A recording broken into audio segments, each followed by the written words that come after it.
Recuerden que para las variables cuantitativas habíamos visto ya lo que era tablas, habíamos visto algunos gráficos, y nos habíamos introducido en la última clase en lo que son las medidas de resumen. Mami, dile que ponga más abajo porque no escucho. Por favor, si pueden silenciar los micrófonos. Hay uno con el micrófono abierto que me está gritando. Leila Palermo, si puede silenciar el micrófono, muchas gracias. Aldana también. Ludmila Suárez, si pueden silenciar los micrófonos.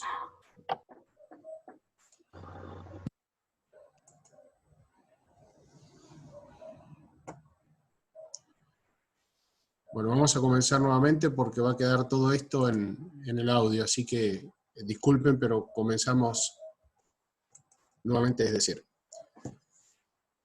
Continuaremos viendo en estadística descriptiva y dentro de las variables cuantitativas las medidas de resumen. Recordemos que en las primeras clases estuvimos estudiando los distintos gráficos y tablas con los que podíamos representar a este tipo de variables. Y en la última clase hablamos de que existían también las medidas de resumen, con las cuales nosotros podíamos a un gran conjunto de números, a través de unos pequeños valores que calculamos, expresar todo un resumen acerca de ese conjunto de números.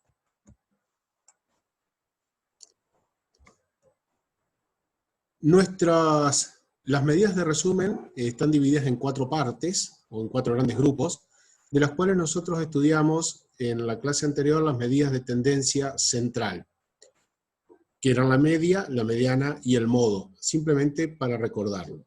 Nos quedan por ver las medidas de dispersión, luego tenemos las medidas de posición, que son las que vamos a ver hoy, y por último, las medidas de forma. Hoy vamos a comenzar a estudiar las medidas de posición. Estas medidas de posición están clasificadas en cuartiles, deciles y percentiles. Y vamos a trabajar fundamentalmente con datos sin agrupar. Luego que veamos las medidas de posición para datos sin agrupar, vamos a ver, de la misma forma que tenemos que hacer con las medidas de tendencia central, cómo trabajamos cuando los datos se encuentran agrupados en intervalos. Y dentro de estas medidas de posición para datos no agrupados, vamos a centrarnos en esta primera clase en los cuartiles. Para ello vamos a ver primero cómo los representamos. Recuerden que a las medidas de resumen a veces las vamos a encontrar con una nomenclatura diferente, es decir, con una simbología diferente, según estemos hablando de una población o de una muestra. No es el caso del cuartil, como tampoco lo era, si recuerdan, el caso de la moda y el caso de la mediana. Tanto para población como para muestra, el símbolo que vamos a utilizar es la letra Q mayúscula con un subíndice, que en general ponemos I como subíndice, la I latina. Esta I como subíndice nos indica de qué número de cuartil estamos hablando. Así, por ejemplo, si nosotros estuviéramos hablando del cuartil 1, vamos a poner Q sub 1. Si estuviéramos hablando del cuartil 2, Q sub 2. Y si estuviéramos hablando del cuartil 3, Q sub 3. De esta manera ya me estoy anticipando con que vamos a tener 3 cuartiles. ¿Y qué es lo que significa un cuartil? La palabra cuartiles tiene, fíjense, muy fácil de entender porque habla de cuartos, y cuartos habla de 4 partes. Entonces las medidas, los cuartiles, estas medidas de resumen, son valores de la variable que dividen a un conjunto de datos en 4 partes iguales. Esto es una definición bastante parecida a una de las medidas que ya estuvimos estudiando, bastante parecida. ¿A cuál les parece que se asemeja esta definición? Lo pueden escribir por el chat. Fíjense, los cuartiles son valores de la variable que dividen un conjunto de datos en 4 partes iguales. No digo que exactamente usamos esta definición, sino una definición con la misma forma. En el chat están apareciendo respuestas y dicen que es muy similar a la de la mediana, lo cual es correcto. Porque si miramos esta definición de cuartiles que está en la pantalla, y ustedes Perdón, recuerdan... Sergio. Sí. hay alguien que escribió media en vez de mediana. Vale la pena aclarar la diferencia. Por supuesto. Estamos hablando de una medida de posición, ¿está? Y ustedes están hablando de que puede ser la media o que puede ser la mediana. Bien, estas dos son medidas también de tendencia central. La media o media aritmética es lo que ustedes vienen conociendo desde el colegio secundario y desde antes también como promedio, que se calcula sumando todos los valores de la variable y dividiéndolo por el total de datos que tenemos. Y la media aritmética es el valor representativo de un conjunto de datos. Fíjense que esa definición no tiene nada que ver con esta. Valor representativo de un conjunto de datos. En cambio, la mediana es el valor de la variable que divide a un conjunto de datos en dos partes iguales. Fíjense que si en vez de estar esto en plural lo ponemos en singular, y si en vez de poner 4 ponemos 2, tenemos la definición de la mediana. Quedando esto aclarado, vamos a avanzar un poquitito más. ¿Qué significan los 3 cuartiles? El cuartil 1 es el valor de la variable por debajo del cual se encuentra el 25% de los datos. Vuelvo un poquito para atrás. Valores de la variable que dividen un conjunto de datos en 4 partes iguales. Imagínense ustedes que tenemos una tira de papel más o menos de unos 20 centímetros. Y a esa tira de papel yo la quiero cortar en 4 partes iguales. ¿Cuántos cortes le tengo que hacer a esa tira de papel para que me queden 4 partes iguales? Que van a ser, por supuesto, más pequeñas.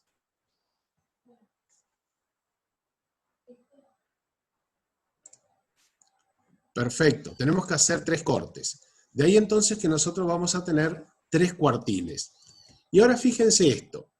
Si yo tengo la tira de papel y hago el primer corte, me va a quedar un pedacito y un pedazo más grande. Ese pedacito va a representar la 4ª parte de mi tira de papel y el otro pedacito va a representar las 3/4 partes de mi tira de papel. Entonces, si yo tengo ordenados mis datos de menor a mayor, cuando tengo el primer corte, el primer cuartil, va a dejar 1/4 de los datos por debajo y 3/4 de los datos por encima. 1/4 o 3/4 llevado a números decimales son 0,25 en el caso de 1/4 y 3/4 es 0,75.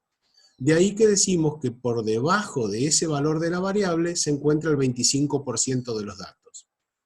También podríamos expresarlo de otra manera, decir que el cuartil 1 es el valor de la variable por encima del cual se encuentra el 75% de los datos. Esto es muy parecido a lo que definíamos para la mediana. O decimos el 25% de los datos se encuentra por debajo de tal valor, o el 75% de los datos se encuentra por encima de tal valor. ¿Cómo les parece que será el significado del cuartil 2? Hay que cambiar muy poquitas cosas de esa definición que tenemos para cuartil 1.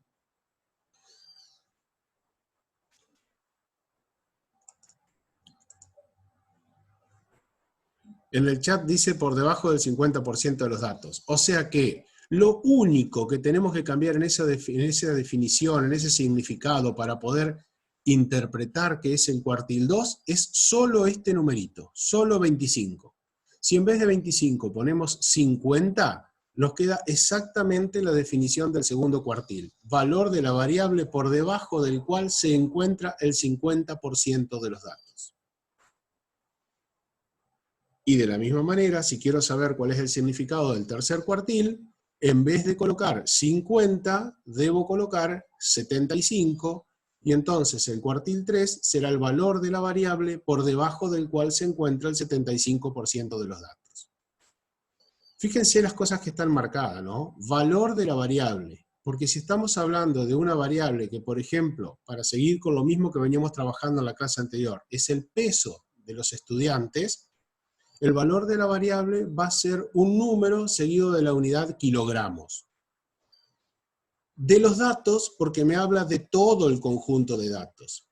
Y después las cosas que están en negro resaltado, en negritas o en celeste, en negro tiene que ver que puedo decir por debajo o por encima de tal valor. Si digo por debajo, tengo que decir el 25% de los datos en el caso del cuartil 1. Pero si yo en el caso del cuartil 1 quisiera escribir por encima, en vez de poner 25%, tengo que poner 75%.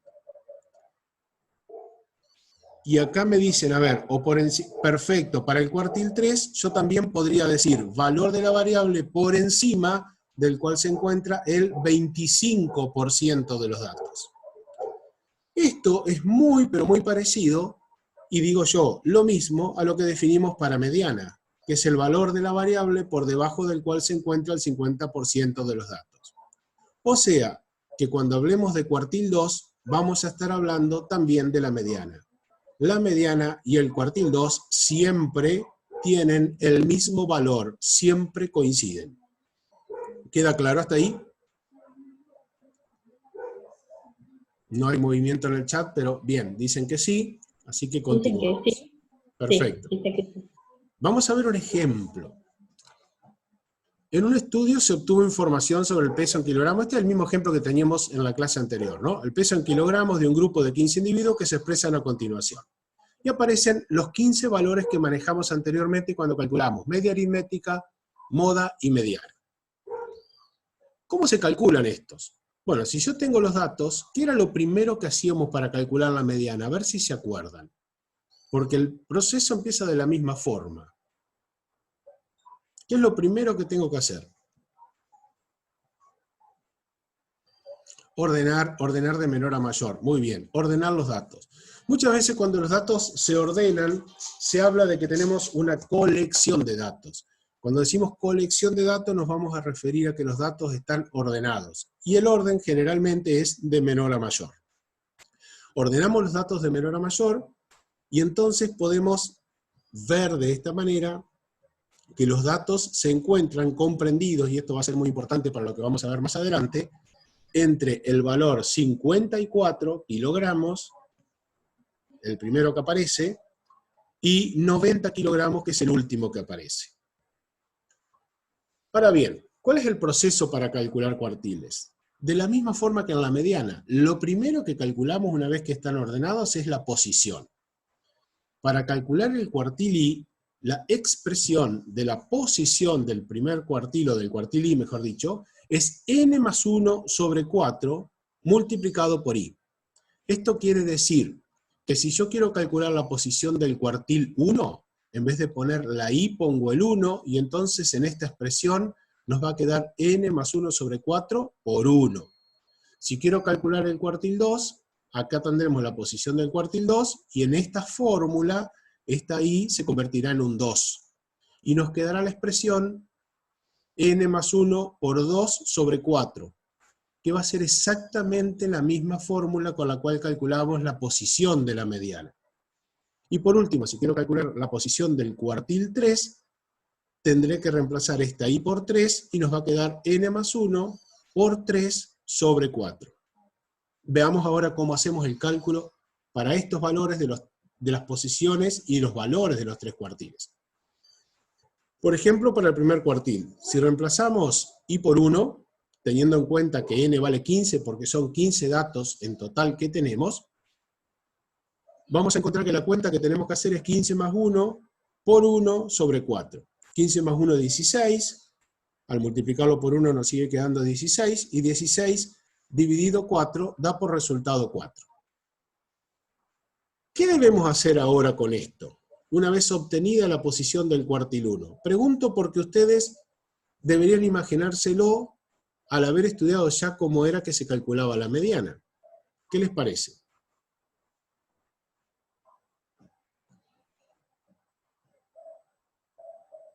¿Qué hago con esto? Que es buscar el valor de la posición 4. Perfecto. Sí. O sea, yo me voy a ir a la tabla que tengo acá arriba en mi diapositiva, donde están las posiciones, y voy a decir, cuando llego a la posición 4, veo que el valor que tengo es 64. ¿Ven? Llego a la posición 4, el valor que tengo es 64. Entonces, el cuartil 1, el valor del cuartil 1, va a ser 64 kilogramos. ¿Qué va a representar este 64 kilogramos? ¿Cómo lo interpreto? A ver si alguien lo escribe en el chat.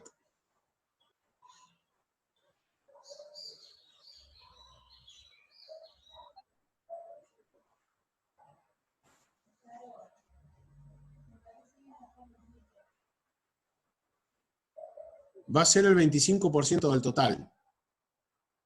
¿Qué opina el resto? Serena dijo eso. ¿Ustedes qué opinan? Sabrina dice otra cosa. Sabrina dice que el 25% de los datos se encuentra por debajo de 64... ¿64 qué? Kilos. Muy bien, 64 kilogramos. Voy a corregirlo, ¿no? Kilogramos. ¿Cuál de las dos le parece que está bien? Acá hay otra redacción de Valeria que dice por debajo de 64 kilogramos se encuentra el 25% de los datos. ¿Cuál le parece que está bien? ¿La de Serena, la de Sabrina, la de Valeria? La de Sabrina, me dicen acá. Fíjense que tanto, exactamente la de Valeria también, tanto la de Sabrina como la de Valeria están redactadas de dos maneras distintas, pero está muy bien. La interpretación es esa. No es correcto, y me voy a detener para que quede ya claro, que no es el 25% del total. Sí podemos decir que el 25% de los individuos de este grupo pesa menos de 64 kilogramos. Pero no es el 25% del total 64 kilogramos. Esa interpretación no era correcta. Vamos a avanzar con los otros cálculos, a medida que vamos avanzando les voy pidiendo las interpretaciones y los vamos a ir resolviendo. Otra cosa que quiero aclarar es lo que escribió Valeria. Ella dijo por debajo de 64K se encuentra el 25% de los datos. Kilogramos se escribe de esta manera que aparece acá en celeste. K minúscula y G minúscula. La K minúscula porque viene de un submúltiplo, estamos hablando de submúltiplo de la unidad, del gramo, kilogramo, 1000 gramos. Y la G es minúscula porque proviene de una unidad que no es un nombre de persona, que no es un nombre propio, no viene de un apellido. Entonces las unidades que no vienen de un apellido se escriben siempre con minúscula. Hay una sola excepción que ustedes seguramente ya la estudiaron en química, que es litro. Litro se puede escribir tanto con la L minúscula como con la L mayúscula. Y ya que está, les pregunto, ¿qué unidad conocen ustedes que provenga de un apellido? ¿Qué unidad de medida conocen ustedes que provenga de un apellido? En química han visto este año seguro.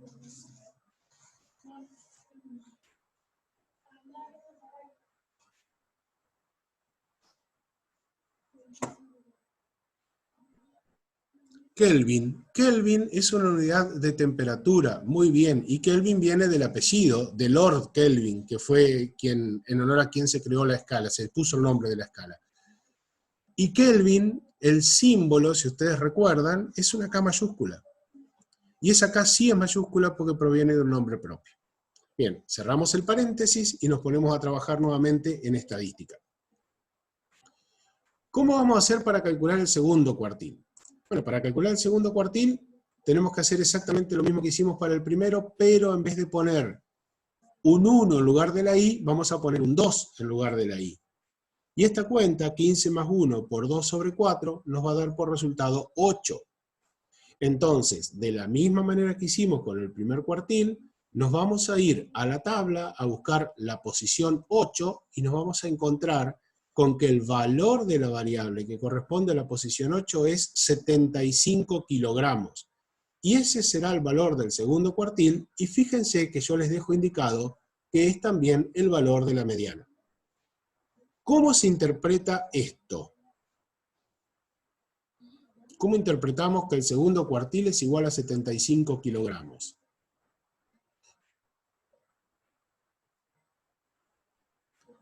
A ver qué respuestas tenemos. El 50% de los datos está por debajo de los 75 kilogramos. Sí, está bien, pero yo diría algo mejor todavía. El 50% de los individuos, pesa menos de 75 kilogramos. Vamos a corregir un poquito la frase. A ver, Santiago dice el 50% de los individuos está por debajo de los 75 kilogramos. Esa frase, si bien se entiende, no es científicamente correcta. Ahí decimos, el 50% de los individuos tiene un peso inferior o por debajo de 75 kilogramos, o el 50% de los individuos pesa por debajo de los 75 kilogramos.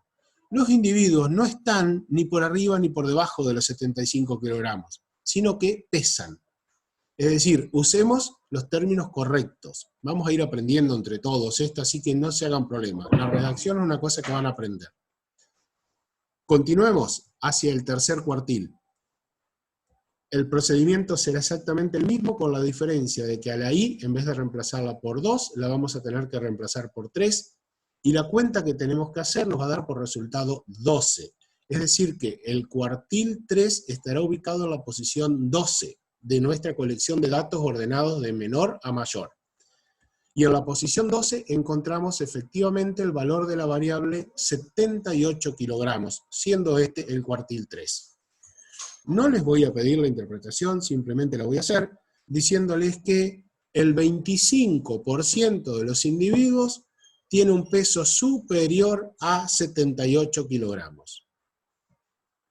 Ya esto creo que está bastante claro, ¿no? Acá viene la interpretación completa, que fue lo que hicimos recién. Lo voy a pasar. Y vamos a ver ahora cómo graficamos nosotros los cuartiles. Y para eso les voy a presentar el famoso gráfico de caja y bigotes que lo venimos mencionando ya hace más de 3 clases por lo menos. El gráfico de caja y bigotes tiene esta estructura que ustedes van a ver ahí, lo que está en negro. Tiene un eje vertical, a diferencia de los gráficos que venían viendo hasta ahora, que tenían un eje horizontal y un eje vertical.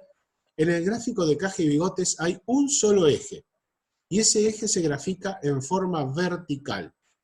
Yo en este caso, si ustedes lo ven, por aquí, le ponemos el nombre de X, pero simplemente porque le estamos poniendo el nombre de la variable. En realidad, cuando estemos hablando, por ejemplo, de pesos, acá indicaremos que en este eje tenemos pesos, y a su vez, entre paréntesis, indicaremos la unidad con la cual estamos expresando nuestra variable. O sea que vamos a indicar pesos y vamos a indicar, entre paréntesis, kilogramos. Los otros elementos que tiene el gráfico de caja y bigote es lo que denominamos la caja. La caja es este rectángulo central que quedó pintado de celeste, que tiene a su vez una línea horizontal al medio. Ya vamos a ver de qué se trata esa línea horizontal. Simplemente quiero que vean la forma del gráfico. Luego, los bigotes. Vamos a revisar de vuelta los bigotes. Los bigotes son estos dos elementos, una línea vertical que termina con una pequeña línea horizontal debajo de la caja, y otra línea vertical encima de la caja que termina también en una pequeña línea horizontal. Ya vamos a ver cómo se grafican, cuáles son los tamaños, etc. Por ahora simplemente estamos analizando los elementos. ¿Y qué más nos queda ver en este gráfico? Nos queda analizar algunos puntos aislados que van a quedar por fuera de la caja y de los bigotes, que son los que se llaman valores outliers o casos raros. Estos 4 elementos van a estar en un gráfico de caja y bigotes. Generalmente van a estar los 4, o sea, el eje vertical y la caja, seguro. Puede ser, después en algún caso vamos a ver, que algún bigote no aparezca, puede ser que los 2 bigotes no aparezcan, son casos muy raros, pero lo que sí puede ocurrir es que estos valores outliers o casos raros a veces no aparezcan. La forma en que los vamos a ver representados son a través de puntos, a través de asteriscos, a través de triangulitos, a través de cuadraditos. Es decir, vamos a buscar una simbología determinada para ello. Pero en un gráfico de caja y bigotes no va a haber más de 2 simbologías diferentes. como por ejemplo aparece en esta, un círculo, otro círculo y una estrellita. Dos simbologías diferentes que después veremos a qué se deben. Igual les voy a anticipar que en este caso los círculos corresponden a valores outliers de primera categoría o llamados casos raros. Y las estrellitas, que son valores que están, fíjense, mucho más lejos todavía de la caja que los círculos, corresponden a valores outliers de segunda categoría o casos ya muy raros. Después los vamos a clasificar, así que no se hagan problema, e incluso los vamos a calcular. Continuamos. Vamos a analizar el eje vertical. En el eje vertical, insisto, van los valores de la variable que nosotros estamos estudiando. La idea es que, siguiendo esta diapositiva, ustedes puedan después construir en su cuaderno el eje vertical y puedan construir también todo el gráfico completo. Primera pregunta que se pueden hacer. Bien, dibujo un eje. ¿De qué largo? ¿De qué grande? Generalmente ustedes tienen una hoja común de carpeta o un cuadernillo que tiene el tamaño A4. Entonces cuando decimos de qué tamaño lo voy a dibujar, y nosotros aconsejamos que no sea ni tan chiquitito como para que no se vea absolutamente nada, ni tan grande como para que nos ocupe toda la hoja. Estimamos que una medida de 10 centímetros, 12 centímetros, 15 centímetros a lo sumo de alto, de todo este eje X, de donde empieza hasta donde termina, está bien.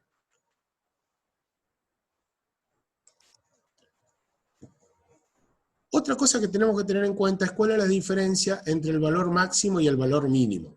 Si ustedes recuerdan, yo hice hoy un poquito de hincapié en cuál era el menor de los pesos que teníamos, que recuerdo que es 54, y cuál es el mayor de los pesos que teníamos, que recuerdo que era 90. Entonces eso nos va a dar una idea de hasta dónde voy a tener que dibujar en mi eje X. Porque si mi menor peso es 54, no tiene sentido que yo quiera graficar pesos de 10, de 15, de 20, de 35. Y si mi mayor peso es 90, tampoco tiene sentido que yo quiera graficar pesos más grandes. Por eso es importante saber cuál es el valor máximo y cuál es el valor mínimo que nosotros tenemos en nuestros pesos. Y si nosotros lo hacemos de esta manera, cada centímetro que nosotros midamos con la regla sobre nuestro eje va a representar R sobre L unidades de nuestra variable. Esto que está escrito en letra, enseguida lo vamos a ver en número y así lo van a poder entender. Lo importante entonces es que una vez que tenemos el eje, marquemos sobre el eje vertical los valores de los 3 cuartiles previamente calculados, los 3 valores que teníamos recién. Me gustaría que tomen lápiz y papel, si tienen por lo menos a mano, que siempre le decimos que tomen apuntes. Y tracen una línea vertical que tenga un poco más de 10 centímetros. Vamos a suponer que trazan una línea de 12 centímetros. Lo mismo que está hecho acá en esta hoja, solo este eje con una flechita para arriba y le ponen X, nada más que eso. Lo siguiente que vamos a hacer, que yo se los estoy mostrando, es calcular cuál es la diferencia entre el máximo valor de peso que tenemos y el menor valor de peso que tenemos, que en este caso nos da 36 kilogramos. Y vamos a decir lo siguiente. 36 dividido 10 nos da 3,6. El 36 dividido 10 sale de esta expresión, R sobre L. 36 kilogramos, que es la diferencia entre el máximo y el mínimo, dividido 10, que es el largo que nosotros queremos, o el alto que queremos darle a nuestro gráfico de caja y bigotes. Entonces vamos a tener que cada centímetro que nosotros midamos sobre ese eje con nuestra regla, nos va a representar 3,6 kilogramos. 2 centímetros representarán el doble de eso, es decir, 7,2 kilogramos, y así sucesivamente. Comenzando por un valor menor que el mínimo, por ejemplo, marcamos por este sector, yo voy a indicarles como para que ustedes también lo puedan hacer, marcamos por acá un valor al que le asignamos 50. A este valor le asignamos 50. Y de ahí en adelante, teniendo en cuenta esta escala, ustedes van a representar el valor de Q1, el valor de Q2 y el valor de Q3. Q1 era 54. 54. Entonces van a decir, bien, si yo tuviera acá 1 centímetro más, 1 centímetro más de esta línea, en esta segunda línea yo estaría representando el valor 53,6. ¿Por qué 53? Sí. Ahí pregunta Abril, ¿no era 64? No recuerdo, 64 era perfecto. Exacto. No lo estoy viendo. Gracias, Abril, muy bien, muy atenta. Entonces, Bien. vamos a corregir esto. 64. Perfecto, está bien, 64. Quiere decir que si yo tomo esto como 1 centímetro, estaría llegando a 53,6. Y seguiría 53,6, 3,6 más, 3,6 más, hasta llegar a un valor que en escala me dé el valor 64. Es decir, que yo tengo que representar